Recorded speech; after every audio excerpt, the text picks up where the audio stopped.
প্রিয় দর্শক বন্ধুরা, আশা করি আল্লাহর অশেষ রহমতে আপনারা সবাই ভালো ও সুস্থ আছেন।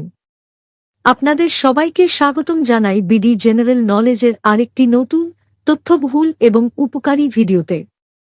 আপনার শরীরে কি দাঁত, হাজা বা অসহ্য চুলকানি হয়েছে? দিনের পর দিন একটার পর একটা ক্রিম ব্যবহার করছেন, কিন্তু কিছুতেই কি আরাম পাচ্ছেন না? রাতের ঘুম নষ্ট, মানুষের সামনে অস্বস্তি, নিজের শরীরটাই যেন বিরক্তিকর হয়ে উঠেছে, তাই না? কিন্তু আপনি কি জানেন, আপনার বাড়ির আশেপাশেই এমন একটি গাছ আছে যেটিকে আমরা প্রায় আগাছা ভেবে ফেলে দিই। এই ছোট্ট গাছটি, যার নাম হাতিসুড, গ্রামের মানুষের কাছে অনেক দিন ধরেই পরিচিত একটি প্রাকৃতিক উপায়। কিন্তু শহরের অনেকেই এখনো জানেন না এই গাছের লুকিয়ে থাকা শক্তির কথা। আজকের এই ভিডিওতে আমরা জানব হাতিসুড গাছ কি, কিভাবে এটি ব্যবহার করতে হয়, আর সত্যিই কি এটি দাঁত, হাজা ও চুলকানিতে সাহায্য করতে পারে। তবে একটা কথা মনে রাখবেন, সবকিছু না জেনে ব্যবহার করলে উপকারের বদলে ক্ষতিও হতে পারে। তাই পুরো ভিডিওটি মনোযোগ দিয়ে দেখুন, কারণ এখানে আমরা জানাবো সঠিক ব্যবহার, সতর্কতা এবং বাস্তব তথ্য। হয়তো এই ভিডিওটাই আপনার সমস্যার সমাধানের শুরু হতে পারে, তাই স্কিপ না করে শেষ পর্যন্ত দেখুন। এখন আমরা একটু বুঝে নিই, দাঁত, হাজা আর চুলকানি আসলে কি। অনেকেই মনে করেন এটা শুধু সাধারণ চুলকানি, কিন্তু বাস্তবে এটি বেশিরভাগ ক্ষেত্রেই একটি ফাঙ্গাল ইনফেকশন।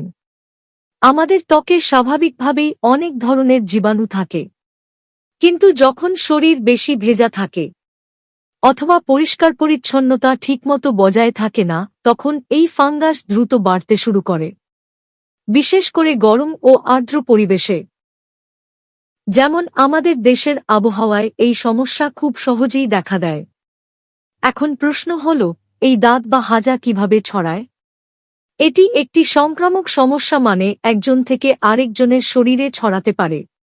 যেমন কারো ব্যবহার করা তোয়ালে ব্যবহার করলে, একই কাপড় বা বিছানা শেয়ার করলে, অথবা আক্রান্ত জায়গা চুলকানোর পর অন্য জায়গায় হাত দিলে খুব সহজেই এই ফাঙ্গাস ছড়িয়ে পড়ে। এই সমস্যার কিছু সাধারণ লক্ষণ হল লালচে দাগ, গোলাকার ছোপ, প্রচণ্ড চুলকানি, মাঝে মাঝে জ্বালা। অনেকে শুরুতেই গুরুত্ব দেন না, কিন্তু সময়মতো ব্যবস্থা না নিলে এটি ধীরে ধীরে ছড়িয়ে যেতে পারে, এমনকি শরীরের বিভিন্ন জায়গায় ছড়িয়ে গিয়ে বড় সমস্যায় পরিণত হতে পারে। এতক্ষণ আমরা সমস্যার কথা জানলাম, এবার চলুন পরিচিত হই সেই গাছটির সাথে যেটি হয়তো আপনার সমস্যার সমাধানে সাহায্য করতে পারে। এই গাছটির নাম হাতিসুড গাছ। গ্রামের রাস্তার পাশে, ফসলের জমির ধারে বা জঙ্গলের আশেপাশে এই গাছটি খুব সহজেই চোখে পড়বে। এই গাছটি সাধারণত মাটির কাছাকাছি ছড়িয়ে থাকে। এর পাতাগুলো একটু মোটা, খসখসে আর গভীর সবুজ রঙের হয়। পাতার উপরের অংশ একটু রুক্ষ আর নিচের অংশে হালকা নরম ভাব থাকে। অনেক সময় এই গাছে ছোট ছোট ফুলও দেখা যায়, যা দেখতে খুব সাধারণ হলেও এর গুরুত্ব কিন্তু অনেক। আমরা অনেক সময় এই গাছটিকে আগাছা ভেবে এড়িয়ে যাই, কিন্তু প্রকৃতির অনেক গোপন রহস্য এমন সাধারণ জিনিসের মধ্যেই লুকিয়ে থাকে। এখন প্রশ্ন হল, এই গাছটি কিভাবে ব্যবহার করতে হয়?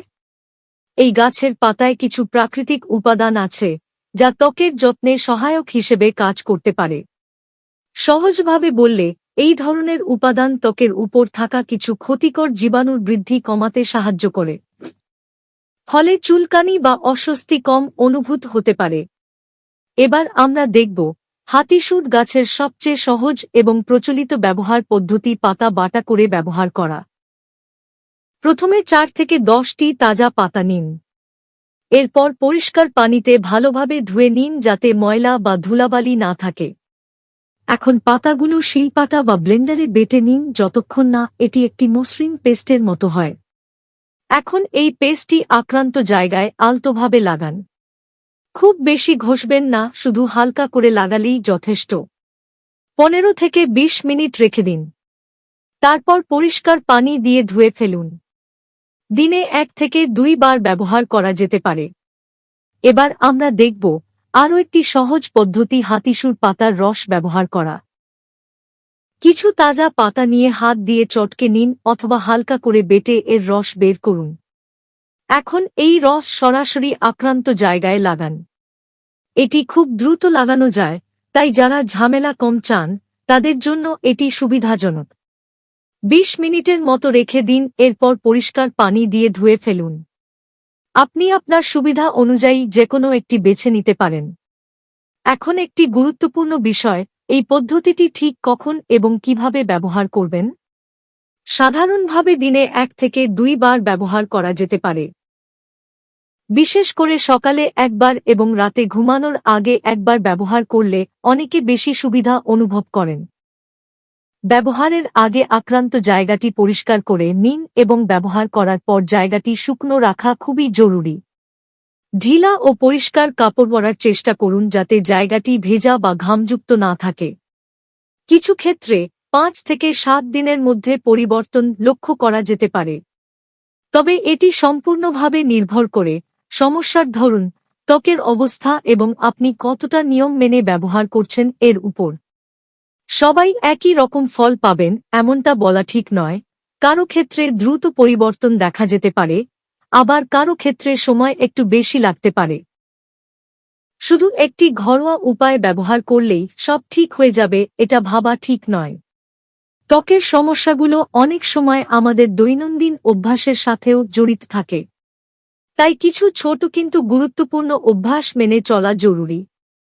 সবসময় শরীর পরিষ্কার ও শুকনা রাখুন। ভেজা বা ঘামযুক্ত কাপড় দীর্ঘ সময় পরে থাকবেন না।